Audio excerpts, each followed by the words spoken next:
Hello there and welcome back. I recently had a whole week off in which I barely rode my bicycle. I guess because of the weather, with intermittent rain almost every day, but also for some mental heaviness, I would say.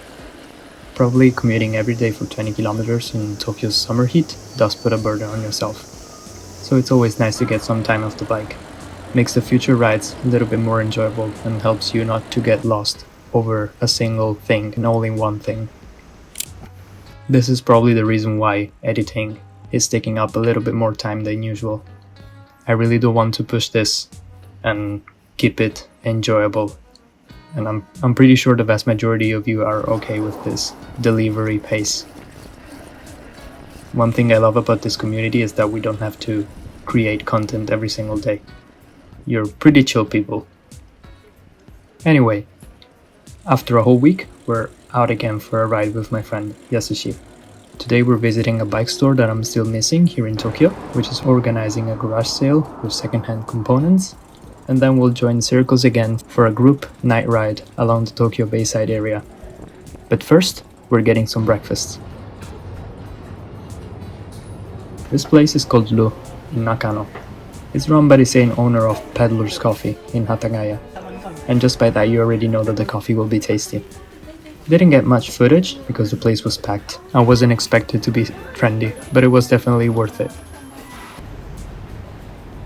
This time Yasushi came with his surly preamble, wonderfully built as always. This man's taste in bikes is always on point. We will delve deeper in this bike afterwards when I will get to try it as well. For now, we're off to visit the auto bike store, not so far from Wood Village and the main area for bike stores in general. This time it's gonna be Crumbworks, which is well known as well in the local bike scene. I've seen it here and there on YouTube.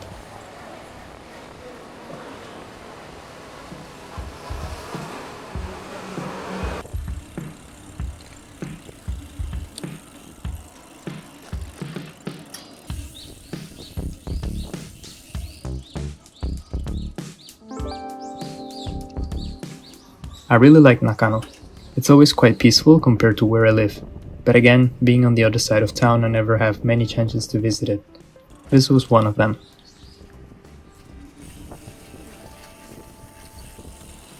And here we are at this quiet corner shop, Crumb Cycles, or Crumbworks. Full of interesting bicycles outside, from vintage race bikes to 90s steel frame. Among which, they had also a chunk, one of the frames designed and produced directly in the store. Looks like a super fun bike, especially with the custom-made bag from Hungary, Australia. The inside decorations were spot on, full of toys, looked like a cool garage. And the back section was excellent as well. They even had in stock one of my favorite frames ever, the Rune Rufus Stone in yellow. Despite the small size, the shop is packed with interesting components and fun trinkets, and it's fantastic that they're managing to produce their own frames and components. They also have a dedicated spot for 90s mountain bike restoration. Garage sale was super interesting, with parts for any kind of build you can imagine. My eyes fell on these pink pole components brake lever, a pair for 20,000 yen, roughly the price for a single lever brand new, but I didn't want to indulge. I didn't plan on buying anything, and I don't have any build going on that has pink in its palette. Also, this police special rally definitely caught my attention. I didn't know that such a livery. I also love the bread logo. As far as I know, it has been drawn by the owner's children. Such a lovely idea to put it up as the store logo. We're now saying goodbye to Crumbworks, and we're heading to the city center, towards Toranomon, to meet up with circles. It's still quite early, so we're going to stop by Blue Lug Yoyogi, since it's on the way and Yasushi needs to pick up some bar tape for his ongoing build. Thankfully, he had a phone mount on this build, so the navigation was pretty smooth, and we managed to pass through some lovely secondary streets. Not running a phone mount myself, I usually stick to the main roads. The city streets in Tokyo are organized in dense grids, and taking back alleys means having to constantly check my phone while riding. which I don't like, and it's not even that safe. Also, when I usually need to get from one place to another, main streets are more efficient, despite how slow they can be in comparison to Europe. But I'm starting to think that a phone mount is an essential piece for the commuter bike. I always enjoy taking the back alleys and just end up in a place I already knew before. This is probably the best part of commuting by bicycle. You take in all the scenario, you build a mental map of the city in your head, and eventually you're able to make your way from one side to the city to the other, just using landmarks and self-orientation. Probably one of the most precious things I'll bring home with me from Japan, a mental map of Tokyo. I always contrast it to taking the bus or the tube, which would be the fast travel if any one of you is familiar with video game language. You just teleport from one hotspot to the other. As you can see from the street, we got some rain in the meantime. Speaking about bad weather this week, we had to take shelter for half an hour more or less. So we chatted, went it down a little bit, and eventually made it to Blue Lug Yoyogi, home of the vast majority of the parts that I got here in Japan, especially the bars and the bicycle backs. Can't wait to put them on my bikes back home and see how the result is gonna look like. As Yasushi was getting his business done, my eyes fell again on Rivendell's, as always. I recently read an Atlantis review on the latest issue of Calling in Sick magazine, and my interest towards the frame got even more deep. The Blue Lug's Rivendells are always creatively built, and it's lovely to notice all the details on the builds. Very inspiring. I also noticed some older frames, I think. I've never really seen these on the internet, compared to the usual frames by Rivendell that you see, so I guess the brand has lots of history behind it. I hope we'll get to delve deeper into it someday. The most ideal way would be a dream build video. But one can only wait and plan for the future.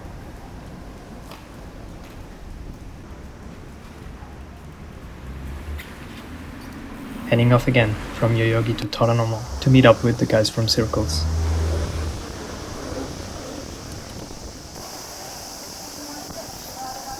I've been getting lots of comments lately, even on older videos or directly in my Instagram messages. This always brings lots of joy, so if you have anything to share, please don't hesitate. I'm always down to replying, and I think it's wonderful to see a community alive and properly interacting with each other. Regarding this matter, I thought that maybe it's time to dedicate a video to a Q&A or something of the likes. Tell me what you think about this, maybe down in the comments or on Instagram, wherever you prefer. And if I see some consensus, I might post a follow-up, either again on my Instagram or here on YouTube, to gather some questions and build a video around them. Maybe for when I will be back home, so the overall context will be a tad more relaxed. Feels quite strange talking about Q&A with such small numbers, relatively speaking, but we're already 3,000 here, and to me that's quite wild.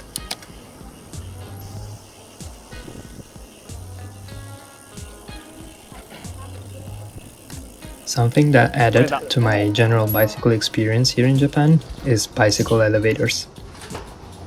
More often than not, you can find bicycle parking spots inside buildings, especially when it comes to shopping malls and similar. And I had to say, entering a whole elevator with your bike felt a bit strange at first, but I'm simply not used to it. Pretty cool though. An efficient way to save up some space. Anyway, back again at Circles, a couple of minutes before the ride for some ritual browsing of the store. I really suggest passing by the store, as they have lots of bikes from customers in the corner, so you can always get to see different builds and get some inspiration.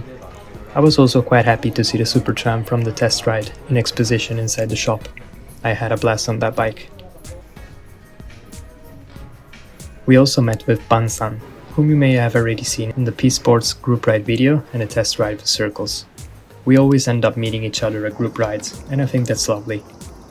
We don't even plan ahead, but somehow we always manage to meet. Such a nice guy, and with a distinguished bike.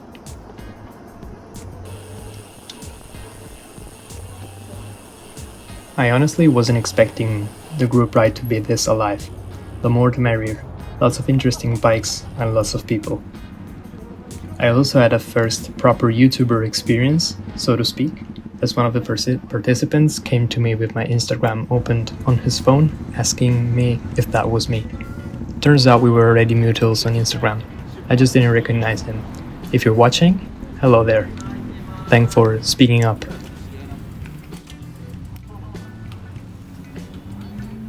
We're heading towards the Tokyo Bay, around the Rainbow Bridge, if some of you are familiar. For those of you who are quite familiar with the area. It's my first time ever recording and shooting in the dark, so I cannot really guarantee for a nice outcome.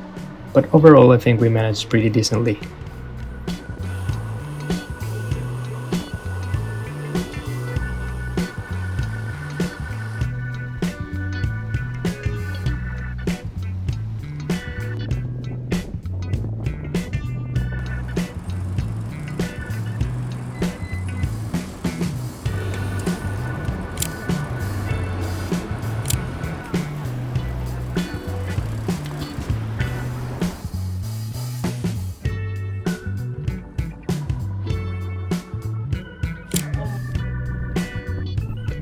Yasushi helped again, making this video quite special, as we decided to do a bike swap for a good chunk of the group ride. This time I'm riding his surly preamble, and oh boy was I craving for some on the bike riding. Felt like riding on clouds. The bike comes in this lovely palette between steel grey, purple and orange, such a cherry on top with this bike rack from Grumpy in Hiroshima. I was wondering if the bike was made of titanium, as you may have seen previously from the footage, but it's actually the white frame stripped down of the paint and polished to give off this titanium effect. Such a wonderful and creative idea. Though I don't think I would completely trust myself with such a process. Or maybe one just needs to try.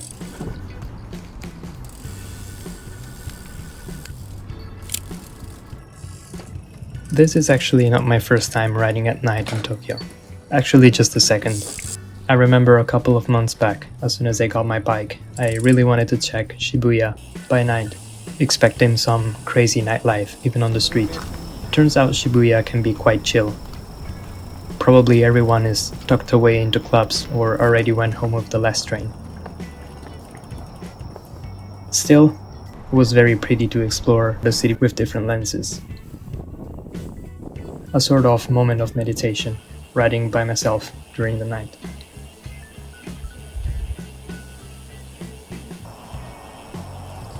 With people, it's a whole another game. You get to experience the charm of the city at night and the company of good people.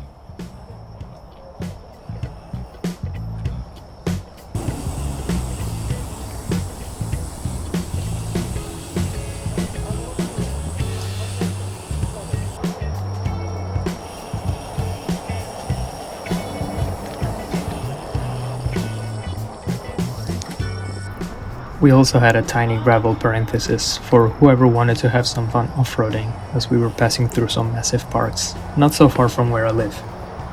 It's actually been ages since I did some off-road, apart from the time where I fell during the group ride on the Tama River, but I didn't really trust myself in the dark, especially on a bicycle that's not mine, so I played it safe on the path. It was a blast nonetheless to see the other guys zooming beside us in the trees. Switched bikes again, and it's time to head back and reach the goal of the ride, right next to the sea. Actually, we have already been around this area. I couldn't really recognize it at first, but then I realized it was the area we passed through when we were going to the seaside park in the video where I showed the Crumbworks handlebars as soon as I got them. I will leave the link up here.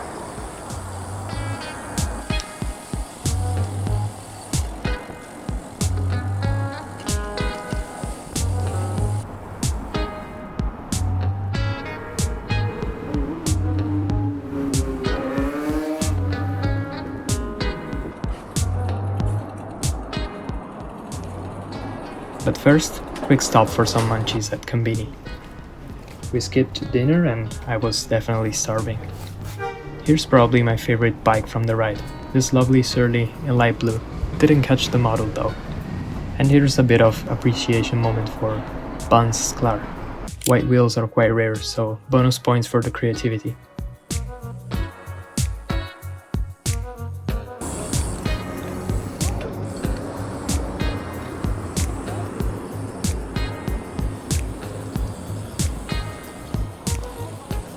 We finally reached our goal on this lovely pathway right beside the sea. And it's definitely time to head home after a whole day of biking. Had a wonderful time. Thanks to everyone who participated in the group ride, and thanks always to Yasushi for keeping me company on this day. Otsukaresama desu. As always, thank you for sticking around, and I'll see you soon.